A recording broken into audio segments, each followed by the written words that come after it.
What's going on, everybody, and welcome back once again to the channel. In this video, I'm going to be doing my post-week 2 USFL power rankings. And without further ado, let's begin. Coming in at number 8, I have the Pittsburgh Maulers dropping down to 8. The Maulers showed some improvement last week in the first game, but this week their offense was really bad. They were able to get down into the red zone or pass midfield a couple of times, but ultimately turned the ball over or stalled out.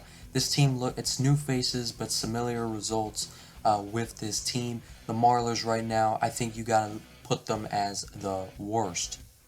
Coming in at number 7, I have the Houston Gamblers, who dropped to 0-2. They were in a shootout with the New Orleans Breakers. They had a chance to win it there at the end, but Kenji Bahar threw a costly interception, and the Gamblers have now dropped to 0-2, similar to the Maulers' familiar results with new faces.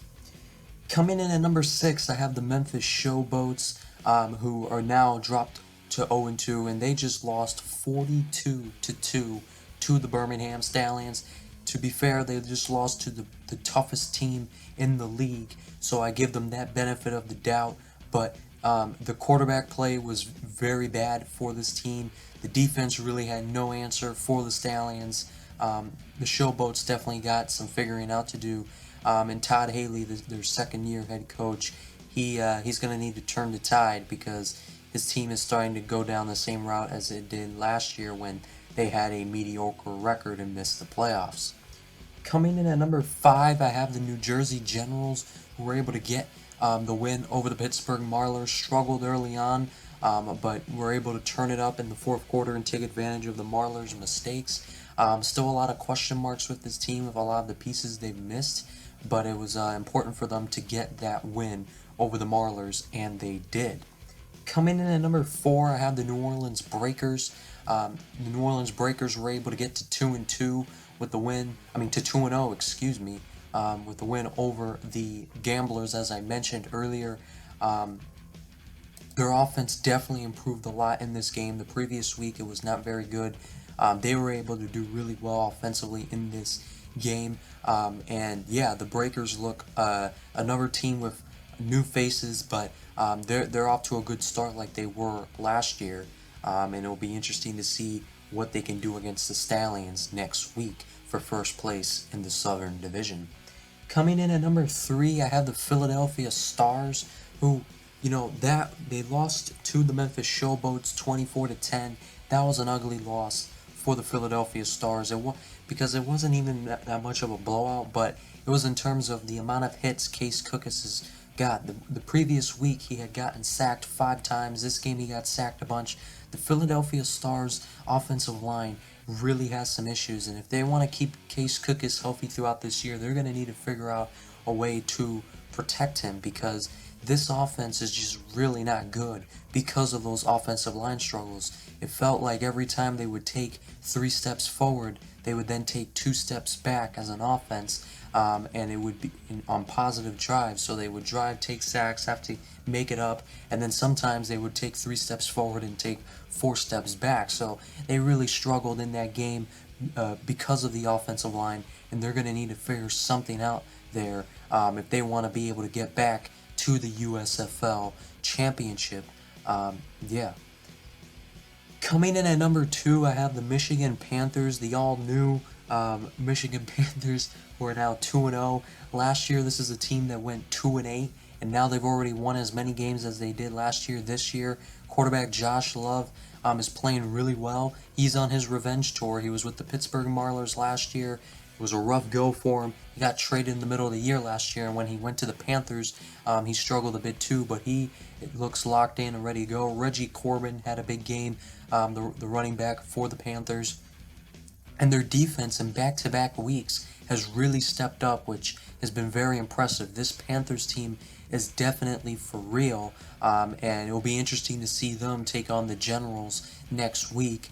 It'll be a big game. But yeah, this Panthers team is all new and very improved. Well, not all new. It's the same. They have a quarterback they had last year. They got Corbin, new coach, and Mike Nolan, but this team is definitely looking good.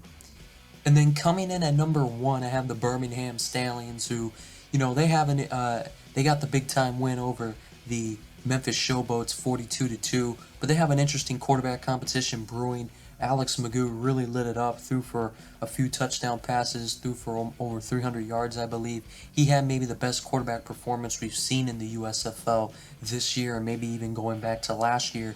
Jamar Smith is hurt. It's unsure of when he will be back, but I think even when he's back, I think this is Alex Magoo's job to lose. I think Magoo is playing great football right now. I think Jamar Smith was a great option too, but you know, both of these guys are very similar in their skill set, can take off and run if they have to, and can make plays throwing the ball on the run. And you know, the Stallions, they're losing they lost Scooby Wright, their defensive captain, but you know, their defense didn't miss a beat. They pitched a shutout because the safety wasn't on them, obviously, but it will be only help when they get him back. And then Bo Scarborough, their running back, he was hurt in this game, but their running game didn't miss a beat. This is definitely the team to beat. It's going to be very tough to be able to beat this team. They have the most continuity out of any team. They're obviously the reigning champs. They look locked in and ready to go. I think the Stallions can easily have another 8-2, 9-1 year, and you know it's not out of the realm of possibilities they go 10-0. I don't think they will, but it's not out of the realm of possibilities. Skip Holtz has his guys locked in and ready to go. They're clicking on offense. They're clicking on defense. I don't know who's going to be able to beat this team. Another breakout guy for the Stallions in this game was Jay Sternberger, who you may remember with the Packers a couple of years ago. He was the tight end 2 for the Packers and had some significant plays with the Packers, and he was able to have a big game for the Stallions. And now you add another weapon on this team. It's just going to be a lot for teams to handle. The one thing that will be interesting now for this team, though, is not all their games will be in Birmingham now. When they have away games, they're going to have to travel to other places, and they won't have the crowd backing them up, which we haven't seen them have to deal with that yet, other than the championship game last year, which was a neutral game anyway. So it will be interesting to see that when it comes to that for the Stallions, but it probably will not affect them much. This team seems pretty focused and very locked in. But yeah, that is my post week 2 USFL power rankings. Comment down below what you guys think about this. The USFL season's getting heated up. XFL is entering the playoffs. I'm really excited. Draft is this Thursday. A lot of stuff going on in the world of football, and it's a really fun time. So, other than that though, I'll see you guys next time.